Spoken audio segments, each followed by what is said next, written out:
Señora San Fatima, maghimaya ka, putli kayo sa grasya, igaw po kami kagaroon tabani, kay ikaw kalauman sa bubos na natawan.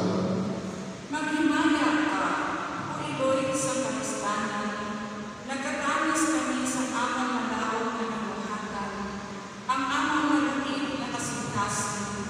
Pupunin ka, tuloy kami, kay pagkakura sa iyong anak na hinugma.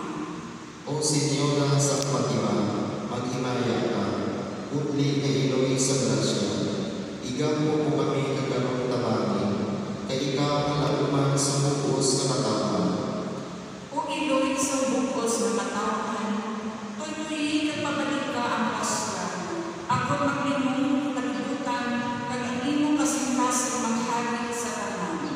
O Señora San Fatima, maghimaya ka, putli kayo sa grasya, igaw po kami kagaroon tabani, kay ikaw kalauman sa bubos na natawan.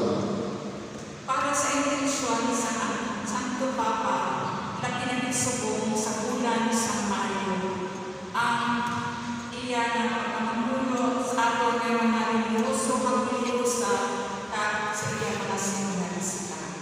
Amay namin, nagdala ka sa mga langit, pagdadamon ang iyong ngalan, umabot sa amang aming pinanian, matuman ang iyong pagbuot, diri sa duta, siling sa langit. Taga mo kami niyan sa kanon namon sa matagadlaw. Tawaro mo kami sa mga sala namon. Siling ilapatawad namon nakasala sa amon. Kay dili mo kami pagdaw sa mga banglay.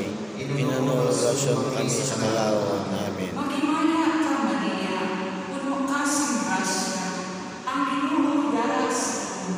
Pinadayaw ka lagi sa mga babae na kanan, kay pinadayaw ang buha sa imong tiyan na si Jesus. Santa Maria, Ilo sa Diyos, kampo mo kami makasala.